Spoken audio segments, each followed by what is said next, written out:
Hello बच्चों, मैं हूं दानियल जमाल। आप देख रहे हैं अकबर क्लासेस के चैनल में। मैं आपको आज से बायो लेने वाला हूं। बायो आपने सही सुना होगा बायो, क्योंकि आपका लगातार फिजिक्स या मैथ्स के क्लासेस हो रहे थे, बट बायो के क्लासेस आपके नहीं हो रहे थे। इसलिए मैं आपसे आपका बायो के क्लासेस लूँगा। और बायो में सबसे पहला चैप्टर जो रहेगा वो सेल रहेगा, क्योंकि सेल जो है वो हमारे क्लास बहुत सारे जो सेल जो है वो क्लास 7, 8, 9 जो अब क्लासेस है सब में इंट्रोड्यूस होगा सेल।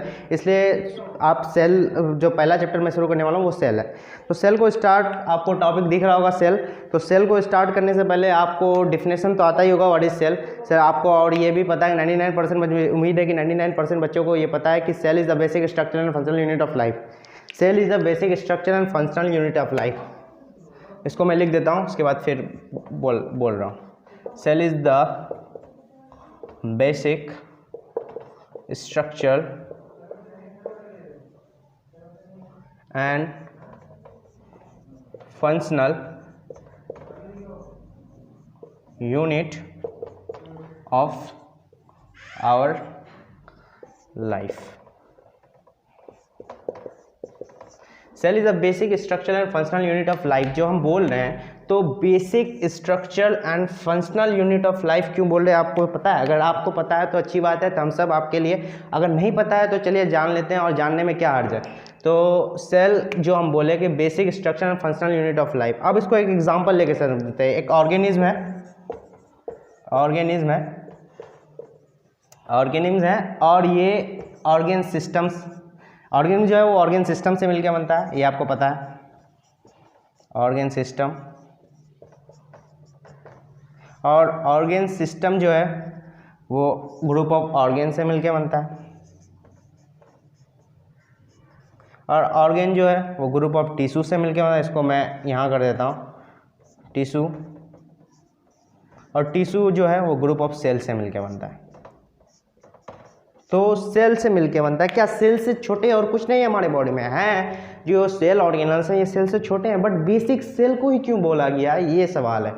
तो सेल को बेसिक इसलिए बोला गया, जैसे अब हम एग्जांपल लेते हैं माइटोकॉन्ड्रिया लेते हैं। माइटोकॉन्ड्रिया का एक ग्रुप बना दिया, वो माइटोकॉन्ड्रिया क्या एक ऑर्गेनिज्म बना देगा कंप्लीट, या उसका कोई पार्ट बना देगा? नहीं। माइटोकॉन्ड्रिया का एक अपना इंडिपेंडेंट फंक्शन है जो कि उसको हमारे सेल को एनर्जी प्रोवाइड करता है। या आप ईआर को ले लें, ईआर का एक पूरा मतलब एंडोप्लाज्मिक रेटिकुलम क्या पूरा एक ऑर्गेनिज्म बना देता है? नहीं, इसका अपना अपना एक इंडिपेंडेंट फंक्शन है। अब इस सब को जैसे गोल्गी अपार्टस है, ईआर है, माइटोकॉन्ड्रिया है, ये सब को मिला करके ये है किसमें? सेल में हमारे।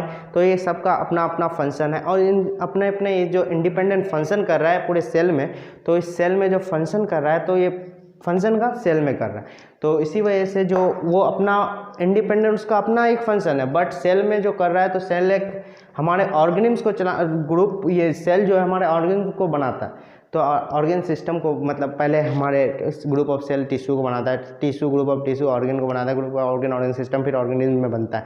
इसलिए ऑर्गेन को उसी सेल को the basic functional and structural unit of life कहा गया। आपको ये बात क्लियर हो गए होंगे। चलिए आप आगे बढ़ते हैं। हम लोग का आगे का टॉपिक है सेलुलर एनाटॉमी। लिख लें आप, सेलुलर एनाटॉमी क्या होता है।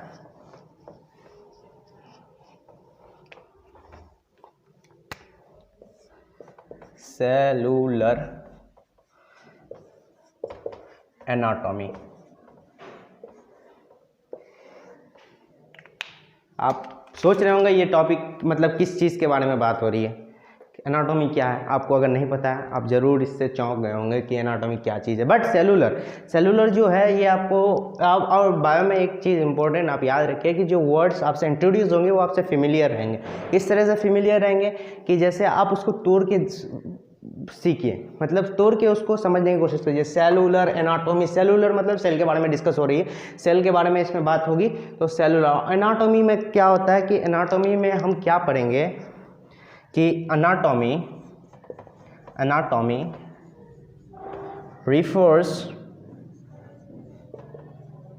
refers to study of our internal body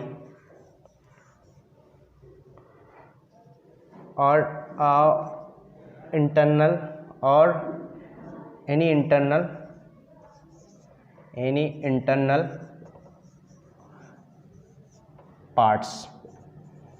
writing थोड़ी ख़राब है बट आप एडजस्ट कर लीजिए, मैं क्योंकि इसमें थोड़ी राइटिंग मेरी ख़राब हो रही है, बट आप इससे थोड़ा एडजस्ट कर लीजिए आप लोग। क्या बोला जाता है कि anatomy refers to the study of our internal body और एनी इंटरनल पार्ट्स, मतलब आप अपने बॉडी के पार्ट्स को, मतलब आपके मॉर्फोलॉजिकल फीचर्स आप लोग जानते हो कि मॉर्फोलॉजिकल क्या होता है, मतलब हम आउटसाइड ऑफ द बॉडी के बारे में जो पढ़ते हैं उसको मॉर्फोलॉजी में पढ़ते हैं, बट एनाटॉमी में क्या, हम इनसाइड ऑफ द बॉडी, मतलब inside of the cell, cellular anatomy मतलब इनसाइड ऑफ द सेल के बारे में बात होगी। इसको सेलुलर एनाटॉमी में हम सेलुलर एनाटॉमी को दो भागों में बांटेंगे। सेलुलर एनाटॉमी को दो भागों में मतलब, और आपके सवाल आया होगा सर सेलुलर एनाटॉमी को जो दो भाग में बांट रहे हैं तो किस बेसिस पे बांट रहे हैं। हाँ सही सोच रहे हैं आप, किस बेसिस पे बांट रहे हैं, हम आपको बता दें। चलिए, on the basis of number of cells. चलिए जल्दी बता दिए कि नंबर ऑफ सेल पे बांटेंगे तो क्या क्या होगा, सही सोचें आप लोग। यूनिसेलुलर, दूसरा मल्टी सेलुलर,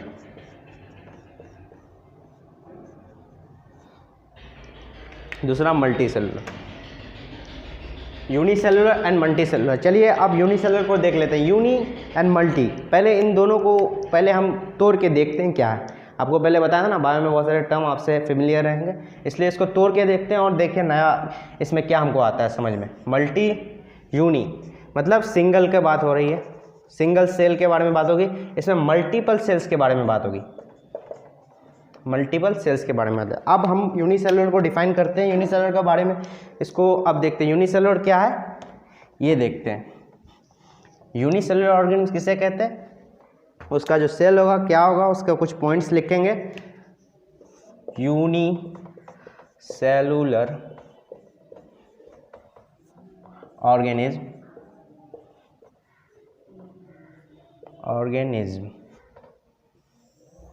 चलिए यूनिसेलुलर ऑर्गेनिज्म में हम क्या पहला पॉइंट जो देखेंगे, the cell has complete independent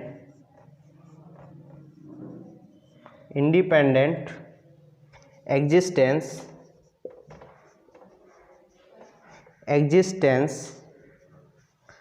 because of single cell. मतलब यूनिसेलुलर में पहले ही बता देंगे, यूनी मतलब सिंगल होता है, सिंगल सेल मतलब ये जो सेल एज अ कंप्लीट, कहाँ से वो डिपेंडेंट कैसे होगा, एक ही सेल है अपना इंडिपेंडेंट है, जो चाहे वो करें। आप घर में अकेले हैं तो आप जो मन चाहे वो करें, आप गार्जियन के अंडर हैं, आपको इंडिपेंडेंट नहीं है, आप डिपेंडेंट हैं अपने गार्जियन के ऊपर। यही चीज़ यहाँ पे बात हो रही है कि जो सेल है, सेल इंडिपेंडेंट है, क्योंकि एक अकेला सेल इंडिपेंडेंट है। इसमें यूनिसेलुलर ऑर्गेनिज्म में जो सेल है वो इंडिपेंडेंट रहता है, ये आपको समझ में। आप दूसरा पॉइंट देख लीजिए, दूसरा पॉइंट क्या कहता है, all functions to survive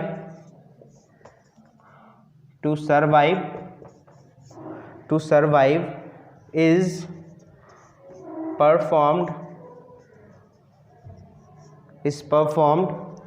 by a single cell। हो गया, all functions to survive is performed by a single cell। ये आपका दूसरा पॉइंट, मतलब एक ही सेल है तो वो अपने जीने के लिए जो सर्वाइव करने के लिए जो पूरे फंक्शंस होंगे उसको तो एक ही सेल करेगा, यही चीज़ इसमें कहा रहा है। अब दूसरा हो गया। अब तीसरा पॉइंट देख लीजिए, तीसरा पॉइंट क्या कर रहा है कि there is no division of flavour. आप लोग नोट करते चले, नोट करने में अगर दिक्कत हो रही है तो पॉज करके नोट कर ले please. No division of flavour, there is no division of flavour. हो गया, एक सेल है तो डिवीजन कहाँ से हुआ, तो इसीलिए नो डिवीजन ऑफ फ्लेवर। चलिए इसका कुछ एग्जांपल्स देख लेते हैं, और आपको कुछ पॉइंट्स अगर मैं नहीं लिखा हूँ तो आपको बुक में दिया हुआ रहेगा। ये सब बेसिक पॉइंट्स है जो आपको पता होना चाहिए, इसलिए मैं आपको लिखा रहा हूँ। अब दूसरा है एग्जाम्पल, इसका क्या, ईस्ट। आप पूछ रहे होंगे सर ईस्ट तो एक फंजाई है कैसे है, और फंजाई हम लोग जानते हैं कि मल्टी सेलुलर होता है, बट बाबू ये एक्सेप्शन है। एक्सेप्शन क्या, ये सब फंजाई जो है वो मल्टी सेलुलर होता है, but east is the only fungi that is unicellular. इसको याद रखिए, ये बहुत बहुत इंपॉर्टेंट है आपके लिए, आप हमेशा ये चीज़ याद रख आएगा आपके सामने। और दूसरा देख लें डाइएटम्स, डाइएटम्स ये भी यूनिसेलुलर है, और एक्सेट्रा है जो आप खुद से लिख लें, आप खुद से लिखेंगे तो ज़्यादा फायदा होगा आपके लिए। चलिए अब मल्टी सेलुलर ऑर्गेनिज्म में आते हैं। Multi cellular organism, sorry blue use कर रहा हूँ मैं, मल्टी सेलुलर, राइटिंग पे मेरी मत जाइए, आप लोग थोड़ा एडजस्ट कर लिए। ऑर्गेनिज्म, मल्टी सेलुलर ऑर्गेनिज्म आपको पहले बता चुका है, मल्टी सेलुलर मतलब मल्टीपल सेल्स के बारे में आता है, ऐसा ऑर्गेनिज्म जो मल्टीपल सेल से बनकर बना है, तो मल्टी सेलुलर ऑर्गेनिज्म। चलिए इसका भी कुछ पॉइंट्स हम लोग देख लेते हैं कि क्या कहना चाहता है इन मल्टी सेलुलर ऑर्गेनिज्म। सेल, उसमें पहला पॉइंट क्या है, सेल हैज़ अ कंप्लीट, मतलब वो इंडिपेंडेंट है, has a complete independent, but multi cellular organism में क्या है, cell do not have a complete independent existence.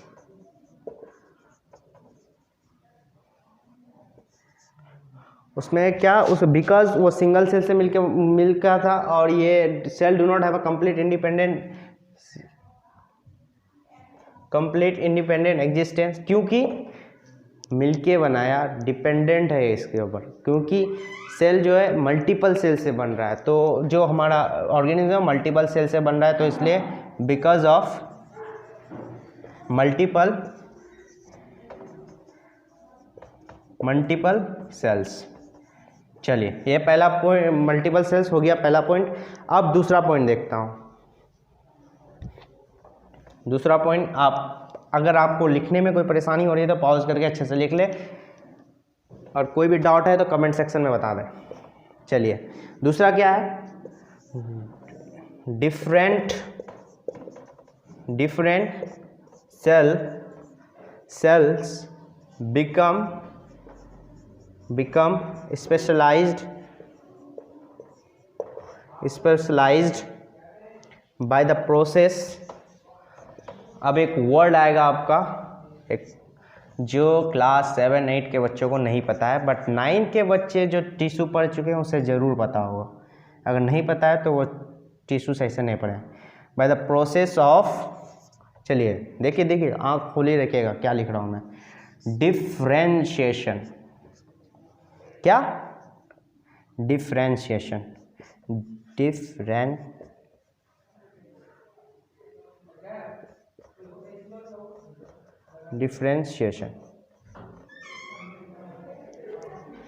different cells become specialized by the process of differentiation to perform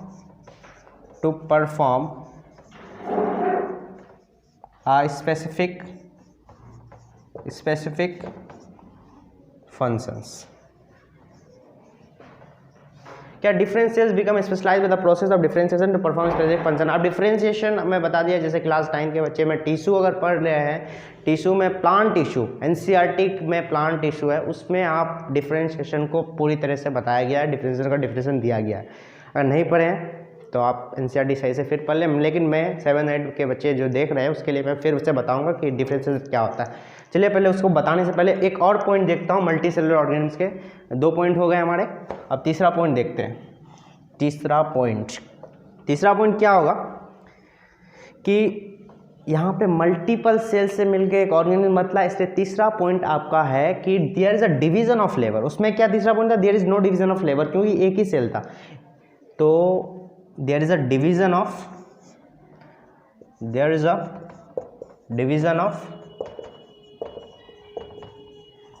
labour. हो गया, there is a division of labour. चलिए इसका example देख लेते हैं। एग्जाम्पल तो आपके पास बहुत सारे हैं, बट मैं बता देता हूँ क्या क्या है। मैं 2 एग्जाम्पल उसमें दिया था, इसमें भी 2, क्योंकि उसको रिलेट करता हूँ, वो पढ़ रहा हूँ इसको। ह्यूमन, आप, हम, आपके वालिद साहब, आपके अम्मी अब्बा जितने भी हैं, आपके दोस्त, सब मल्टी सेलुलर में आते हैं। चलिए, ह्यूमन, दूसरा बर्ड्स, प्लांट्स, एक्सेट्रा एक्सेट्रा, जो आपको बहुत सारे पता भी होंगे। चलिए, ये हो गया। अब जो मैं बोला था कि डिफ्रेंशिएशन क्या होता है, इसको मैं बताऊंगा। चलिए, डिफ्रेंशिएशन को पढ़ते हैं। What is differentiation? डिफ्रेंशिएशन क्या है?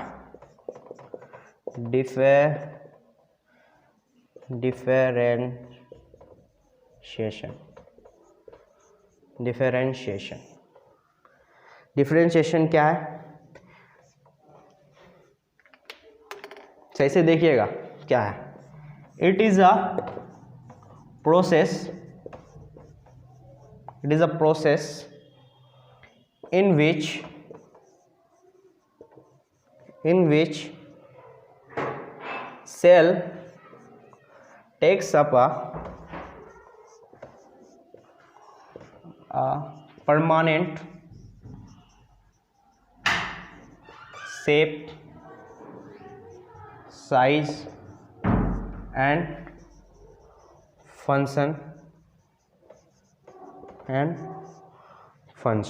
क्या? It is a process in which sale tax up a permanent shape, size and function. ये एक प्रोसेस है जिसमें कोई भी सेल, डिवाइडिंग सेल के बारे में मोस्टली बात हो रही है। डिवाइडिंग सेल एक स्पेशल शेप ले लेता है, साइज लेता है, परमानेंट शेप ले लेता है, साइज लेता है और फंक्शन ले लेता है। ये मोस्टली बोटैनी में आपको इसको डिफ्रेंशिएशन का यूज़ होता है, टिश्यू कल्चर में मोस्टली ये यूज होगा आपका। बोटैनी में और जूलॉजी में बहुत ही कम यूज होता है, बट इसे बताना बहुत ज़रूरी था क्योंकि इसको आप आगे जाके और भी इसके बारे में पढ़ना होगा, क्योंकि सेल में इसके बारे में बहुत दिया गया है कि it is a process in which cells takes up a permanent shape, size and function. चलिए, इसका एक एग्जाम्पल देख लेता हूँ। क्या क्लास 9 में टिश्यू में जब प्लांट टिश्यू पढ़िएगा, उसमें आपका मेरिस्टेमेटिक टिश्यू है। मेरिस्टेमेटिक टिश्यू किसमें चेंज होता है? परमानेंट टिश्यू में। परमानेंट टिश्यू, मेरिस्टेमेटिक टिश्यू का किसमें चेंज होना? Permanent tissue. मेरिस्टेमेटिक टिश्यू आप लोग जानते हैं क्या है कि वो उसका जो सेल्स है वो हमेशा डिवाइड करते रहता है, बट एक ऐसा स्टेज आता है जिसमें वो डिवीजन रोक देता है और वो मैच्योर हो जाता है, और मैच्योर होने के बाद वो परमानेंट शेप लेता है, साइज लेता है, फंक्शन लेता है, उसी को डिफ्रेंशिएशन कहते हैं। चलिए, अब आप एक बहुत ही बहुत इम्पोर्टेंट चीज़ आपको बता दें, इसको VVI लिख लीजिए, वेरी इम्पोर्टेंट, वेरी इम्पोर्टेंट। क्या? Due to specialisation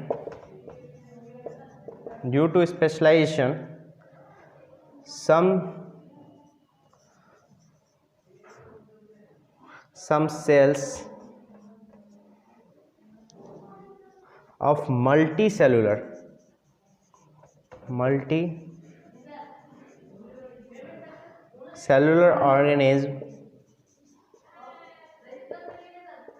organism may lose some basic functions। चलिए, इसमें क्या होता है कि स्पेशलाइज, मतलब स्पेशलाइजेशन में क्या समझ रहे हैं कि जो हमारा सेल्स है वो एक स्पेशलाइज, उसको स्पेसिफिक फंक्शन मिल गया, स्पेसिफिक साइज हो गया, स्पेसिफिक एक, मतलब अब इसको हाइपोथेटिकल केस एक लेके हम समझ रहे हैं कि आप जो हैं आपको एक स्पेशल पावर मिला, और उस पावर के बदले, जिसने आपको पावर दिया, उसको पावर के बदले उसने आपसे कहा कि आपको एक अपनी चीज़ को खोना पड़ेगा, आपको अपनी एक चीज़ को खोना पड़ेगा और तभी आपको वो पावर मिलेगा। वही यही चीज़ यहाँ पे हो रहा है कि इस पे बहुत सारे सेल ऐसे हैं जिसको एक स्पेशलाइज हो गया, मतलब एक स्पेसिफिक फंक्शन मिल गया, वो अपना कुछ कैपेबिलिटी खो देता है। वही चीज़ यहाँ पे देख रहे हैं। ये 2 हम आपको एग्जांपल बताएंगे किस किस में ये चीज़ देखा जाता है। मोस्टली कॉमनली ये चीज़ किस किस में देखा जाता है। उतार लिए होंगे, नहीं उतारे हैं तो प्लीज़ इसको पॉज करके उतार लें। पहला जो हमारा नर्व सेल है, nerve cells lose the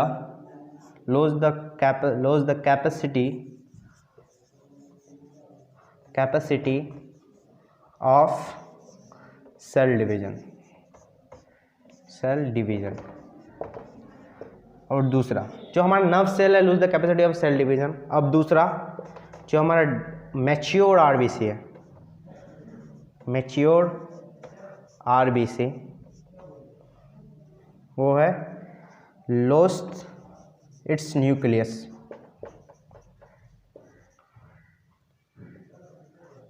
mature RBC loss नहीं, यहाँ पे मैच्योर आरबीसी की बात ना कि आरबीसी में ये न्यूक्लियस होता है, बट मैच्योर आरबीसी में वो खो देता है। चलिए ये हो गया, इसको प्लीज़ नोट कर लीजिए आप, ये बहुत ही इम्पोर्टेंट है।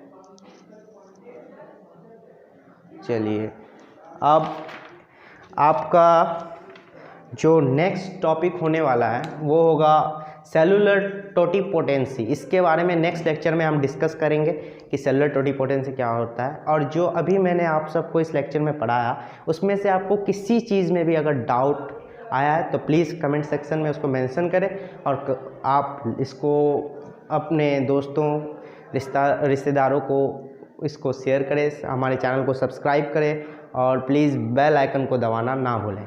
और आपका जो कमेंट्स है वो हमको बहुत मोटिवेशन देगा, और हम ऐसे ही आपको एजुकेशनल वीडियो आप तक लाते रहेंगे।